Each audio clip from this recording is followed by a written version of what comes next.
Hi, today I'm going to do some preventative maintenance. For some people it might be fixing the water pump on the Fisker Ocean, so it's a subject of a recall. It was only the cabin heater water pump that was in the recall, although I think it's 4 of them, water pumps seem to be the same.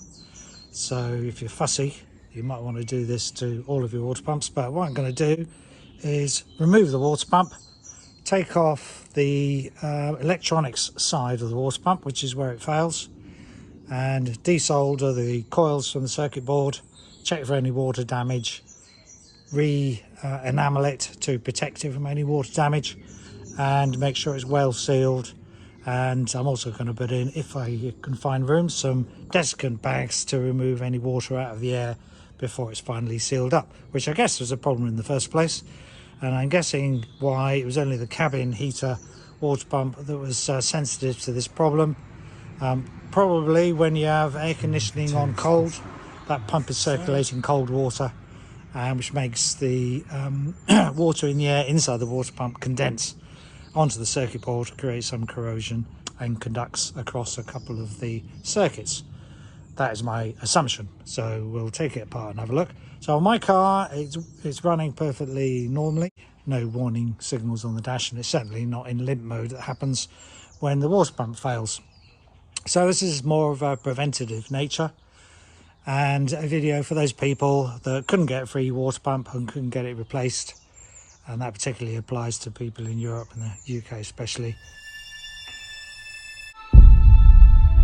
That's the car jacked up. Got a couple of axle stands just as a backup security measure underneath. Set of sockets, a wrench, something to make it a bit quicker, electric wrench. And now we've got to take off multitude of bolts and little push-on fittings from which you ideally need a trim removal tool. If you haven't got one of those, quick way of doing it is to drill on a self-tapping screw into the top bit of plastic, and then grab that with a pair of pliers. Only need to drill in a few millimetres or so just to get a grip, and you'll then be able to pull it off by pulling with the pliers. Anything that looks like it's holding this bit of fibreboard in place has to be removed. 13 of these push fit fittings to remove. The bolts I've already removed, some of them are screws. 2 of these 8mm headed screws that connect to the side shield, to that side as well, removed. Then we've got 4 10mm headed bolts that are on the front area, and 4 8mm headed screws that connect onto this front trim part over here. So this is the trim removal tool that you say you're meant to use. First of all, we've got to get the head out, so lever that. So there's one occasion where my plastic trim removal tools are not too brilliant, so I'm going to show you the trick of using the screw. Once it's gone in a little bit, that is probably enough. Grab hold of the screw and pull and wiggle, and it should come out. It's moving, there we go. That pulls out, and then the rest of it should just wiggle out, so which you can either do with a screwdriver or go back to my other tool. So there we go. Sometimes they come out easy with a trim removal tool, sometimes they don't. And then with the cover off, we need to locate the cabin heater water pump and look at this recall notice, or indeed the service manual, both on the Fisker Owners Association website. Have a look at them by all means, and then completely ignore them, because that location of the water pump being shown on the right hand side of the car towards the back of the engine bay is completely wrong for right hand drive cars. I went on a hunt for the pump. First of all, I thought it was this one in the front wheel arch. You can see the location roughly there. No, it wasn't that one. I'll include all these pictures showing all the 4 different pumps with their part numbers and their function, just in case you want to change all of them, and I'll summarise it in a minute. The third one I haven't checked is this one. So it's on the right hand side of the car facing forward near the front. The fourth one is right at the back there somewhere, under there. Let's just see. Yeah, I did find it earlier. Oh, where's it gone? Where's it gone? I think it's one of the more awkward ones to get to, so I'm hoping it's not that one. Oh, now I've gone and lost it again now. Where is it? No, hanging on the right side of the car actually. Yeah, it's in there. So, facing forwards, that's the left hand side of the car. Right in the middle of the screen there, hard to see. That's the fourth one. And finally found the pump ending in number 103A, which I think is the number we want. And its position is there. So looking forwards on the right hand drive car, it's on the left hand side. So it's effectively swapped over because the battery position is swapped over. And here we are, subframe pump. The electrical connector is quite easy to get off. Let's see where the water pump, so the hose is there. Getting a hand in as probably possible to get some clips on. It's actually one of the worst water pump positions to get to typically. But they say that's the one that he's doing, so that's the one we've got to get off. So one of the first things is we want to remove that electrical connector, which is easiest to do with the screwdriver. Lever that little grey tab up. Hopefully you can see. Let me just zoom in a little bit. And then probably with the same screwdriver we can push in on it and lever it up. Might be enough up. Let's just see if I can now push that in. And eventually, with quite a lot of wiggling, I was quite stiff that one, managed to get the connector off. And now we've got to do some more wiggling to manoeuvre that off its mount. Need to manoeuvre it that way by the looks of things. And to get it off its mount, you really got to apply some sort of leverage. Get a long screwdriver, push it against the rubber and wiggle the pump backwards and forwards, and then you'll slide it off its mount eventually. Next I'm going to minimise the water leakage by putting a bit of cellophane over the top of these caps, because these caps normally tend to be one-way valves. If you haven't got a bit of sheet like this, a rubber glove would do. Always useful to have rubber gloves as well. Also want to try and fit on some of these hose clamps to stop too much of the coolant leaking out of the pipes when I disconnect them. So looking at the pump underneath and seeing where the pipes go, I'm pretty sure it's this tank that is the expansion tank for it. And I've clamped off one of the pipes below. The other pipe is this one, and it's a lot easier to clamp it here, so I'll do that. And in that case, I just use a standard G-clamp with a couple of scrap pieces of metal to keep it a flat squash of the pipe. It's quite difficult getting some good video shots of this, but this is one angle or one part of it. So I've got some mole grips clamped around that metal spring, squashing them together to loosen it up. And unfortunately what happens is that metal spring clip sticks onto the rubber. What you have to do is get a screwdriver in there and lever off that clip till it gets off the hose. That's as good as I can get on videoing. And then the side hose is quite tricky to pull off the pump. The end one is already removed, as you can see over there. But I think you have to get a hand in on the right hand side, hold onto the pump, and then try and lever off this hose while pulling with a hand as well.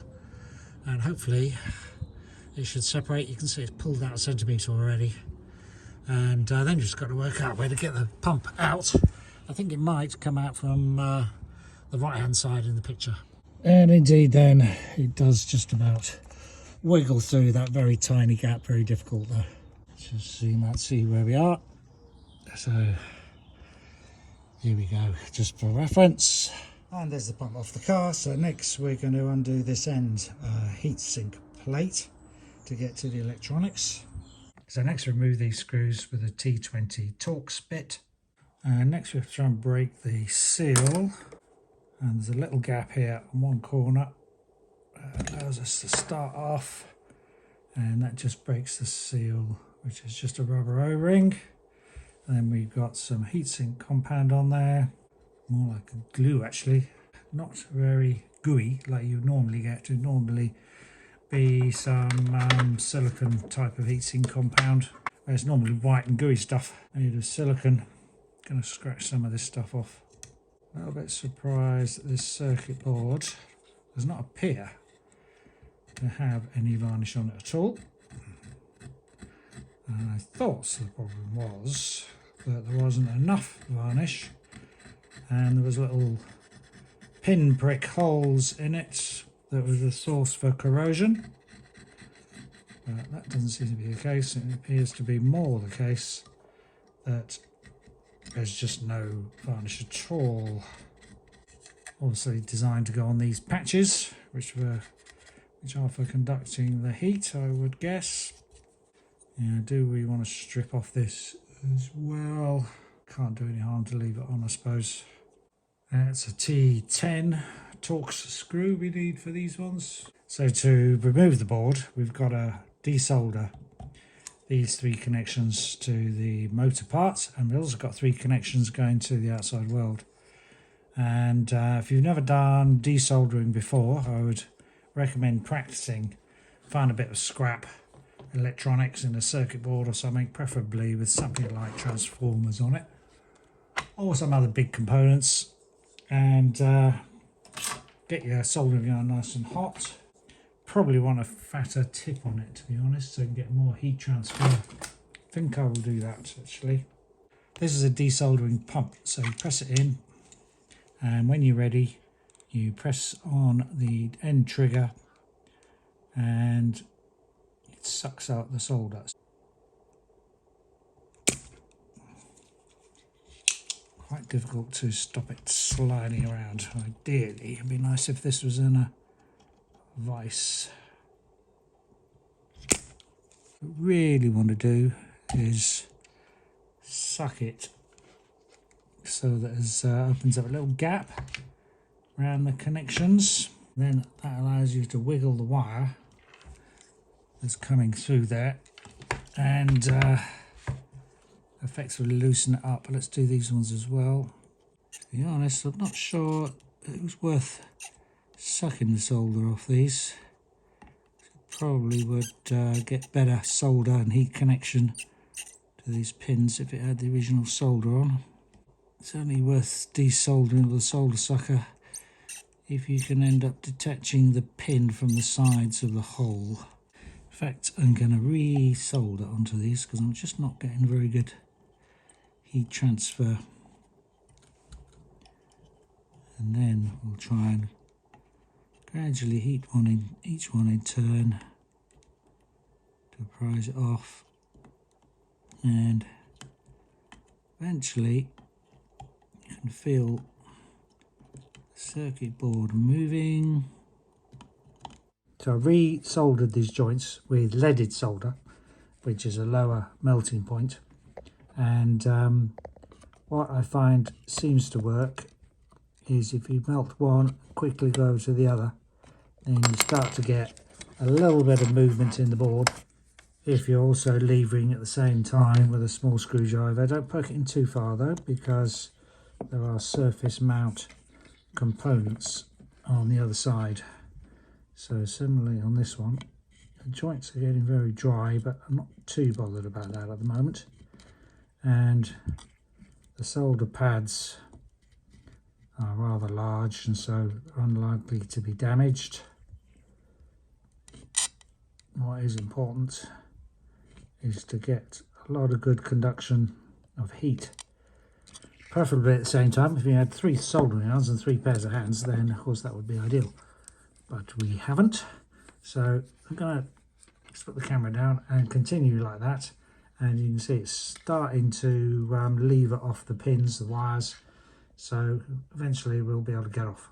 I actually had to keep reapplying some leaded solder so to get good heat conduction, and eventually it pulled off. Can't see any damage to the circuit board, and again minimal sign of any varnish on there, but good news is no water damage as well, so that probably could have been left for a long time and probably could have saved himself a lot of effort because yeah, as I say, no sign of water damage. So yeah, some people have come in from this end, removed the impeller and squirted in from there, which will probably could do a lot of coating of that side of the board, but it's going to do nothing for underneath. So now we have to open up these holes. So we need to use our solder pump, soldering out on one side, solder pump on the other, and then suck out the solder out of the hole. Probably worth putting some lead solder on first before we do that. So what I'm going to do is hold the soldering iron on there for a second or so and suck the other side with a solder sucker, hoping that enough heat will get through. And there, finally you have now two of the holes opened up, and that will be then easy to reassemble the board by poking the pins through. Final one, let's see if we can do that in one go. Bit of lead back on. Now look at the holes, they're now being opened up, and then with a bit of patience, that's the other holes done as well. Trying to decide whether this was varnished at all or not, and I concluded it's not because I've got my multimeter out and just touched on a couple of the pins of these probably output transistors that are connected to the same track underneath. Without any trouble, we got a connection onto the top, which shows that they're not varnished, because if they were varnished, it would be hard to get a connection. So that, I guess, is the reason for the recall, that the board was not varnished at all. So next on to varnishing the board on both sides. I think I'll just put a bit of protective masking tape over the holes. I've just tried refitting the circuit board to make sure the pins go through the holes without too much problem. Adds a little bit of cleaning up, shaving with a scalpel blade, but now they go in and out. That's the varnish, and that's the circuit board. Just to see the reflection shows that's a good thick coat on there. There you go. And I did both sides at the same time. That side first. So it doesn't really matter if the varnish gets wiped off the top of those capacitors. Just a couple of points worth mentioning. I forgot to mask that spring connection earthing strap onto the top, so I'll scrape any varnish off that when it's dried. The extra varnish on these big metal pads, which were for dissipating heat onto the heatsink on the top, thin layer of varnish won't make any difference, so I'm going to leave that as it is. Alright, so the varnish is dry enough. My little modification I personally like to do, make your own judgment as to whether you do this or not, but if the original problem was air in here condensing due to cold water going through the pump, presumably, then we could remove the water out of the air via desiccant silica gel packs, sort of stuff that you get in pills or vitamins.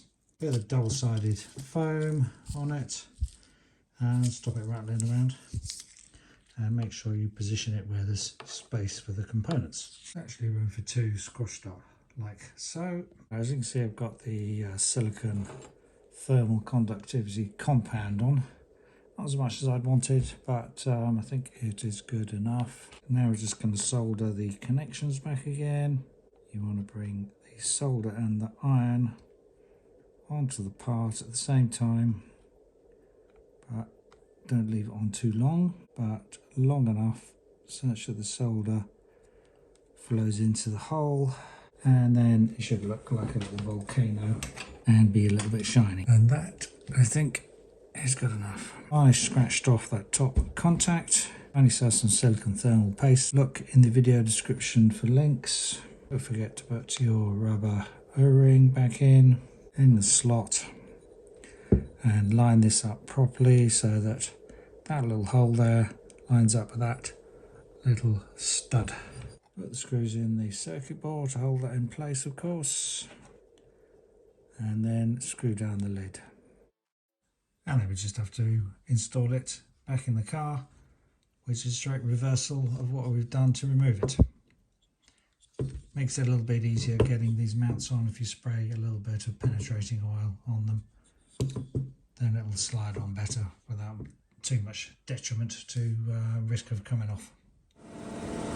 So there we go, all the pipe clips off, reassembled, filled up with water. It says in the manual any OAT coolant, antifreeze is sufficient. In the UK you can get this stuff from Halfords, which is a reasonable price, concentrated. And I've put on the heater at maximum so that it circulates the coolant, the heating water system. And see, this pipe is warm, this one is warm as well, so obviously water is being pumped around by that pump. And as you can see, it's moving slightly, which shows it's circulating. Top it up a few times as the level goes down, and check for leaks. Put the undercover tray back on and job done. So give it a check for any leaks the next day, and as I say, run your heater on maximum heat so that you get some hot water going around that pump, and the pump turns on with obviously the car systems on.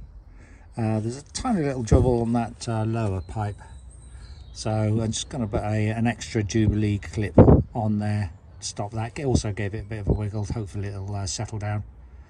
The level hasn't really gone down in the water bottle, so it's not huge, but worth keeping an eye on nonetheless. If you're happy with that, reinstall the under tray like you took it off. Okay, that's how I did with my water pump. Good luck doing yours. It's a bit of a job trying to get the water pump out, to be honest, but it is doable as a do-it-yourself job. Okay, thanks for watching. Thumbs up if you like it. Subscribe if you want to see some more. Cheers. Bye.